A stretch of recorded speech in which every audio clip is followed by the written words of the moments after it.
Imagine this.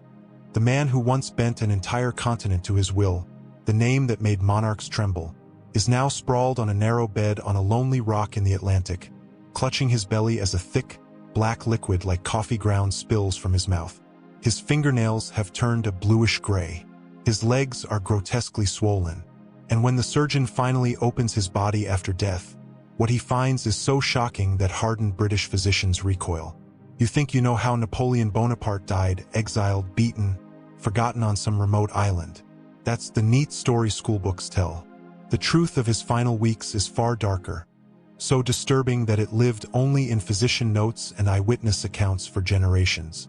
This is how the Emperor of Europe was reduced to a man begging for spoonfuls of sugar water, half delirious, while his body literally rotted from the inside out. March 17, 1821. St. Helena, a speck of rock 2,000 miles from the nearest mainland. Napoleon Bonaparte can no longer stand without help. Just 6 years earlier, he had escaped from Elba, marched across France with barely 1,000 men, and reclaimed a throne without firing a shot. Soldiers sent to capture him had thrown down their weapons to join him. Now, the conqueror of Europe can't even keep a sip of water down. It started with something he'd always done, bathing. But these weren't quick plunges anymore. His valet, Louis-Joseph Marchand, watched the emperor spend whole afternoons submerged in a copper tub, the water scalding hot, turning his skin crimson. Sometimes he stayed there 6 or even 8 hours, topping up the bath whenever it cooled.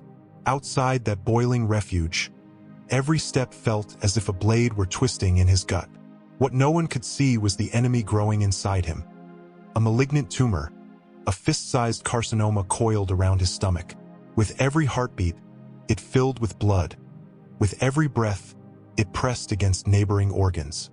It was consuming him cell by cell while he tried to scald the agony away. By April, his body had changed so much that even loyal attendants were stunned. Count Montholin, a veteran of Waterloo, barely recognized the man he served. Napoleon's arms, once strong enough to haul cannon by hand, had shrunk to brittle sticks of bone. A finger and thumb could circle his bicep. Yet his belly bulged grotesquely, swollen with fluid. He looked ready to give birth, a skeleton carrying a grotesque balloon. The stench in the sick room went beyond sweat or illness. A cloying sweetness, the smell of flesh dying inside him. Servants burned sulfur and incense to disguise it, while doctors, fearing fresh air, sealed the windows.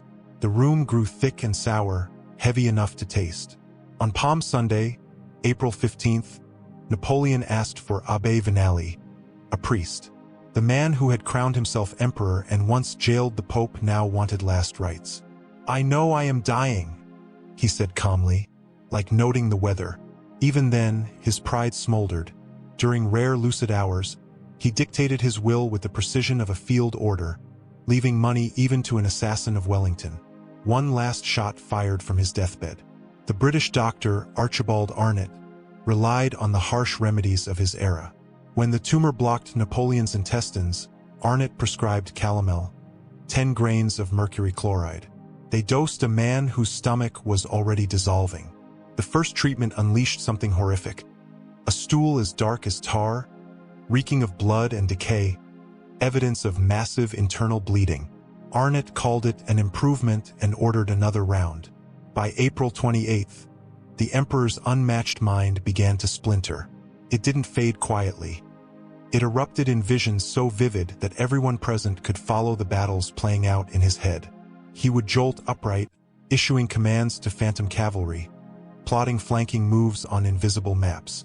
Sometimes he called for Josephine, who had been dead for 7 years. Other times, he relived the Egyptian campaign, begging for water while his body drowned in its own fluids. On May 1st, a scene of raw desperation unfolded. Napoleon demanded to walk.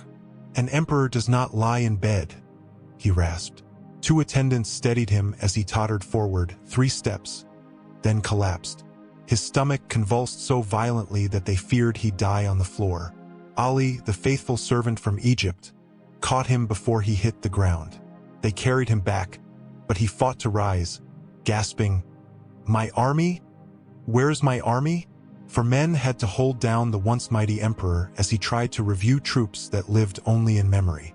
The physicians escalated their treatments. They applied blistering plasters, pastes of crushed beetles meant to burn the skin and draw out disease. They covered his chest, feet, and calves with these caustic patches. His jaundiced skin blistered and oozed under their hands. This was how the man who once ruled from Madrid to Moscow met his end. Not on a battlefield, but in a locked room, ravaged by disease, brutal remedies, and memories of vanished glory. They were, in effect, scorching him alive while cancer devoured him from the inside. On May 3rd, his doctors administered 20 grains of calomel, enough mercury to poison a healthy man, and they refused to wait for it to work on its own. They followed with an enema so violent that Napoleon Bonaparte, who had marched through grapeshot without a tremor, screamed. The sound rang through Longwood House, not a simple cry of pain but a howl of humiliation. The man who had redrawn Europe's map was pinned to a mattress while strangers forced mercury-tainted water into his body. When it was over, he turned his face to the wall and would not meet anyone's eyes. That assault set off a chain of horrors. His body expelled stool after stool, each darker than the last, and mixed in with the black waste were pieces of his own stomach lining. His organs were coming out in fragments. By dawn on May 4th, the mercury had done catastrophic damage. He vomited with such force that blood vessels burst in his eyes, leaving the whites entirely red. What he brought up was no longer just blood. Bertrand saw slivers of tissue, the emperor's stomach itself. Between spasms, Napoleon tried to form words, blood bubbling at his lips. France, Phil's army. Even as his body dissolved, his thoughts clung to country, son, and soldiers. The stench inside the room had become apocalyptic, not merely the scent of death, but of living flesh decaying. The tumor had torn a hole clear through the wall of his stomach.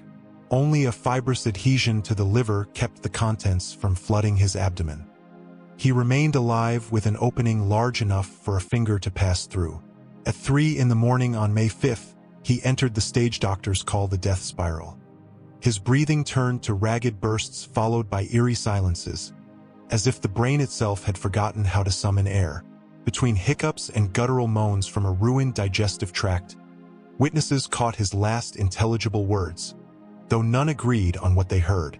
Montholin claimed it was France Armée, Josephine. Marchand thought it was France Monfils Armée. Bertrand believed he heard Tête Armée, Chef de l'Armée. Perhaps each man only heard what he wished from his dying master, or perhaps Napoleon, even at the brink, spoke to all of them at once. By 5:30 a.m., his throat had swollen shut. No speech, no shout, only animal sounds rattling in his chest. Those famous gray eyes fixed on a point beyond the room while 16 people crowded around the bed in a macabre echo of an imperial court. Instead of receiving commands, they watched their sovereign perish by degrees. Arnott, frantic, pressed bottles of scalding water against the distended belly. The heat made him arch off the mattress, mouth open in a silent scream, too swollen to make a sound. In a last desperate measure, they smeared mustard poultices over his feet, hoping to jolt life back, but the smell of mustard mingled with putrefaction, sickening even the physicians. Patches of purple mottled skin appeared where jaundice and burns had not already claimed it. At 5:49 that evening, after 17 unbroken hours of torment, Napoleon Bonaparte ceased to breathe. No theatrical farewell, no triumphant salute. Only a body exhausted beyond endurance, finally still. The autopsy revealed the true scale of the disease.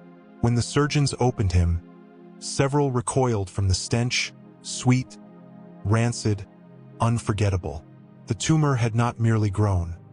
Parts of it had rotted inside him while he lived. Almost the entire stomach was a rigid mass, with the predicted perforation near the pylorus. Dr. Antimarchi pushed a finger through the opening to demonstrate it. White nodules of metastasis dotted his intestines like pearls strung along a cord. Cancer had been spreading for years, even as he dictated memoirs and plotted escape. They placed his heart and stomach in silver vessels, though unofficially bones and locks of hair were taken, and even the most private fragment of him, later described as resembling a strip of leather, was spirited away to an American collection. They dressed the remains in the green uniform of the Chasseurs de la Garde, laid a bicorn hat at his feet, and sealed him in the earth. Yet when the tomb was opened 19 years later, a marvel awaited. The emperor lay almost untouched by time, features intact, skin pale as stone, uniform pristine. Arsenic in his body, secret embalming, or another enigma in a life full of them. No one could say. In the end, the nightmare of Napoleon's death was not only the cancer, the mercury, or the barbaric treatments. It was the slow annihilation of everything he had been. The strategist became delirious. The iron will soften to pleading. The body that had dominated Europe reduced to a shell, rotting even as it breathed. His last conscious thought clung to France and the men who had followed him. Not grandeur, not conquest, only a dying soldier searching for his army one final time. Today, visitors gaze at his monumental tomb in Les Invalides and see a shrine to glory.